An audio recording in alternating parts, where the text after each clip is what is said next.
ઇષ્ટદેવ શ્રી નાથજી બાવાની અસીમ કૃપાથી ભુજ ભાટિયા મહાજન દ્વારા સર્વે પિતૃદેવોના મોક્ષાર્થી ભાગવત કથાનું આયોજન કરાયું છે।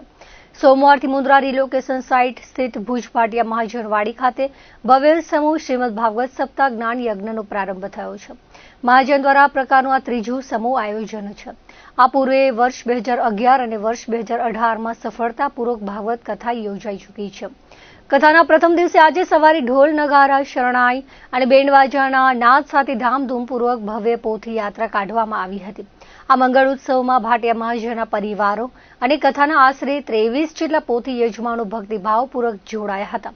કથાના મુખ્ય વક્તા સ્થાને ભુજના વિદ્વાન વક્તા પૂજ્ય પંડિત જનકરાય મોહનલાલ ભટ્ટ બિરાજમાન થયા છે, જેમના મુખેથી આગામી 7 દિવસ સુધી ભાવિકો કથામૃતનું રસપાન કરશે। આ જ્ઞાન યજ્ઞમાં કથાના આચાર્ય તરીકે પ્રવીણભાઈ જોશી અને કુલદીપભાઈ જોશી સેવા આપી રહ્યા છે। મુખ્ય પોથી યજમાન તરીકે સ્વર્ગસ્થ લક્ષ્મીદાસ દેવજી આસર પરિવાર સેવાઓ આપી રહ્યા છે। 7 દિવસીય આ ધાર્મિક મહોત્સવ દરમિયાન કથા શ્રવણનો સમય દરરોજ સવારે 9:30 થી 12:30 અને બપોર પછી સાંજે 3:30 થી 6 વાગ્યા સુધીનો રહેશે। આ જ્ઞાન યજ્ઞ અંતર્ગત 20મી મેના શ્રી નૃસિંહ અવતાર, 21મી મેના શ્રી રામ જન્મોત્સવ અને શ્રી કૃષ્ણ જન્મોત્સવ, 22મીના શ્રી ગોવર્ધન પૂજા તથા 23મી મેના રૂક્ષ્મણી વિવાહ જેવા પ્રસંગો ભારે ઉલ્લાસભેર ઉજવવામાં આવશે। 24મી મેના રવિવારના રોજ કથા વિરામ લેશે। ત્યારબાદ સોમવાર 25મી મેના રોજ નારાયણ યજ્ઞ અને સમૂહ પ્રસાદનું આયોજન કરવામાં આવ્યું છે। ભુજ ભાટિયા મહાજનના પ્રમુખ છત્રભૂત ધમાણી, ઉપપ્રમુખ પ્રતાપભાઈ આસર, મંત્રી કૃષ્ણકાંત ભાટિયા તથા 14 સભ્યોની કારોબારી ટીમ એકજૂથ થઈને આ ભવ્ય આયોજનને સફળ બનાવવા ખડે પગે સેવા આપી રહી છે। મહાજનના હોદ્દેદારોએ તમામ જ્ઞાતિબંધુઓને સહકુટુંબ પધારી કથા શ્રવણનો લાભ લેવા હાર્દિક નિમંત્રણ પાઠવ્યું છે। આજથી ભુજ ભાટિયા મહાજન દ્વારા આયોજિત આ સમૂહ શ્રીમદ ભાગવત સપ્તાહ જ્ઞાન યજ્ઞ એનો પ્રારંભ થયો છે। અત્યારે બિલકુલ ધામધૂમ ઢોલ નગારા શરણાઈ સાથે આખી અમારી જે શોભાયાત્રા છે એ શોભાયાત્રાનું આયોજન થયું છે અને આ શોભાયાત્રાની અંદર અમારા ભાટિયા મહાજનના જે પરિવારો છે એ જોડાયા છે। અમારા 23 જેટલા પોથી યજમાનો છે એ પણ જોડાયા છે અને આ સમૂહ ભાગવતનું અમારું ત્રીજું આયોજન છે। 2011માં એક આયોજન કર્યું, એક 2018માં કર્યું અને આ 2026 છે। અને અમારા શ્રીજી બાવા, અમારા ઠાકોરજી, એની જે કૃપા છે એ અમારા ઉપર અવિરત વરસતી રહે છે। એટલે અધિક માસ છે, એ અધિક માસની અંદર આ જે બધા પુણ્ય કાર્યો છે એ કરવા જોઈએ અને એ આધારે અમે જે આ શ્રીમદ ભાગવત સપ્તાહ છે જ્ઞાન યજ્ઞ એનું આયોજન કર્યું છે।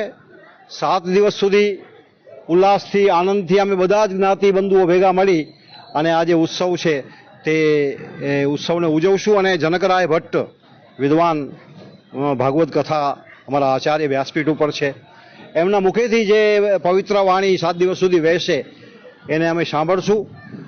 અને 18 થી 24 તારીખ, 25 તારીખે નારાયણ યજ્ઞ અને સમૂહ પ્રસાદનું આયોજન થયું છે।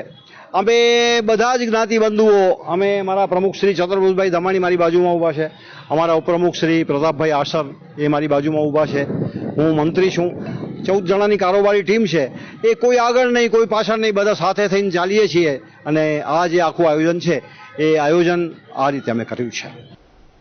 આગામી 1 તારીખથી શરૂ થનાર વસ્તી ગણતરી શરૂ થવાની છે, ત્યારે જિલ્લા કલેક્ટર અનિલ કુમાર રાણાવસિયાની સૂચનાથી રાપરના 7 વોર્ડ તથા શહેરના તમામ વિસ્તારોને આવરી લેવામાં આવશે।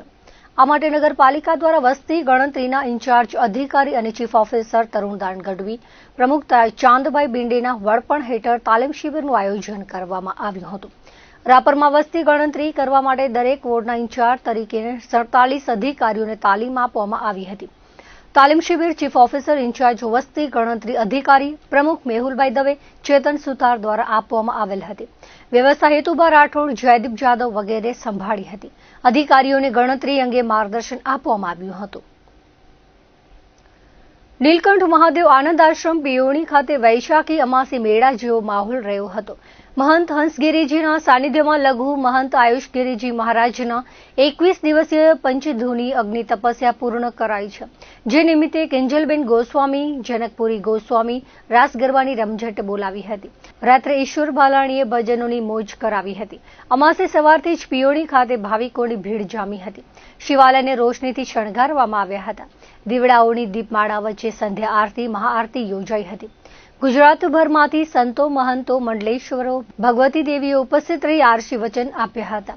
સાંજે કન્યા પૂજન સાથે નિયાણીઓએ મહાપ્રસાદ પૂજા ભેટ આપવામાં આવી હતી. મહાપ્રસાદનો બહોળી સંખ્યામાં ભાવિકોએ લાભ લીધો હતો. સમંડા ગામના સેવકો તથા નામી અનામી ભાવિકો કાર્યક્રમને સફળ બનાવવા જહેમત ઉઠાવી હતી. અગ્નિ તપસ્યા દરમિયાન સામાજિક, ધાર્મિક, રાજકીય અગ્રણીઓ, સેવકો દર્શનનો લાભ લીધો હતો. સંતવાણી, આરાધી વાણી પણ યોજાઈ હતી. મોરજળ ખાતે પુંજલદાદા મંદિરે ધ્વજારોહણ મહોત્સવ શ્રી રામકથાના સંતો, મહંતો, મહામંડલેશ્વરોના હસ્તે દીપ પ્રાગટ્ય કરી મંગલાચરણ થયા હતા. તે પૂર્વે આણંદસર ખાતે શિવ મંદિરેથી વાજતે ગાજતે વિશાળ પોથી યાત્રા નીકળી હતી. જય સિયારામ અને જીનામના જય ઘોષથી કથા પરિસર ગાજી ઉઠ્યો હતો. કથાના મંગલાચરણ કરાવતા કથાકાર માતાજી કનકેશ્વરી દેવીએ કહ્યું હતું કે કચ્છ સંત સુરા અને દાતાઓની પાવન ભૂમિ છે. યોગમાર્ગ, ભક્તિમાર્ગ અને કર્મયોગના પથિક એટલે દાદા મેકરણ. એ જ પરંપરાના ચેતન સ્થાન સંત પુંજલ દાદાનું અખાડામાં શ્રી રામકથાનો પ્રારંભ થયો છે, ત્યારે ખુશીની લાગણી અનુભવું છું. રામકથાના મુખ્ય યજમાન પ્રાથળી આહિર સમાજના 14 ગામોના દાનવીર, દાતાઓ અને સહયોગીઓ અગ્રેસર સેવા કરી રહ્યા છે. શ્રી રામકથાના બીજા દિવસે વ્યાસપીઠ પરથી કથાને આગળ વધારતા પરમ પૂજ્ય કનકેશ્વરી દેવીજીએ કહ્યું હતું કે સાધકની પ્રથમ ભૂમિકા બાલકાંડ છે. બાલકાંડથી ઉત્તરકાંડ સુધીના પ્રસંગો રામકથામાં આવશે. તેનો ચિતાર આપતા કથાકારે કહ્યું હતું કે ગુરુના પ્રિય થવું હોય તો મનુષ્ય નિર્દોષ હોવો જોઈએ. તુલસીદાસના સદગુરુ રામ છે. અનુભૂતિ હોય તો કથાનું પરિણામ મળે. વક્તવ્ય મજા આવે તે પરિણામ ના આપે. જ્યારે વ્યક્તિત્વ બોલે તો અજવાળા થાય. ત્રેતાયુગમાં નહીં પણ કળિયુગમાં તુલસીદાસે અદભુત રામકથા લખી છે. આજની કથામાં ટીએમ સોલ્ટ, ગાંધીધામ, શામજીભાઈ, તેજાભાઈ આહિર પરિવારે ભોજનના મુખ્યદાતા હતા. તેઓ આરતીનો લાભ લીધો હતો. કથામાં 18 થી 20 હજાર શ્રોતાઓએ કથા અને મહાપ્રસાદનો લાભ લીધો હતો. સંતો, મહંતો, મહામંડલેશ્વરો, ભોપાશ્રી કથા શ્રવણ કરી હતી. જિલ્લા પંચાયતના રાજેશભાઈ આહિર, ભરત સોમજીયાણી સહિત આસપાસના ગામોના 200 જેટલા સ્વયંસેવકો સેવા આપી રહ્યા છે. પાર્થદાદા કાપડીએ જણાવ્યું હતું કે કથાને લઈ સમગ્ર પંથકમાં ભક્તિનો માહોલ છવાયો છે. મહાપ્રસાદ, ચા, પાણી સહિતની સુવિધા ઊભી કરાઈ છે. મુન્દ્રામાં ઉત્સવ ગ્રુપ દ્વારા ગૌસેવાના પવિત્ર હેતુને ધ્યાનમાં રાખી રવિવારથી શ્રીમદ ભાગવત સપ્તાહનું ભવ્ય અને ધાર્મિક વાતાવરણમાં પ્રારંભ કરવામાં આવ્યું હતું. સમગ્ર શહેર ભક્તિભાવ અને ધાર્મિક ઉત્સાહથી ગુંજી ઉઠ્યું હતું. સપ્તાહના પ્રારંભ પ્રસંગે શહેરના મુખ્ય માર્ગો પરથી બેન્ડ પાર્ટીની મધુર ધૂન સાથે ભવ્યાતિભવ્ય શોભાયાત્રા નીકળી હતી. શોભાયાત્રામાં મોટી સંખ્યામાં ભક્તો, મહિલાઓ અને યુવાનો જોડાયા હતા.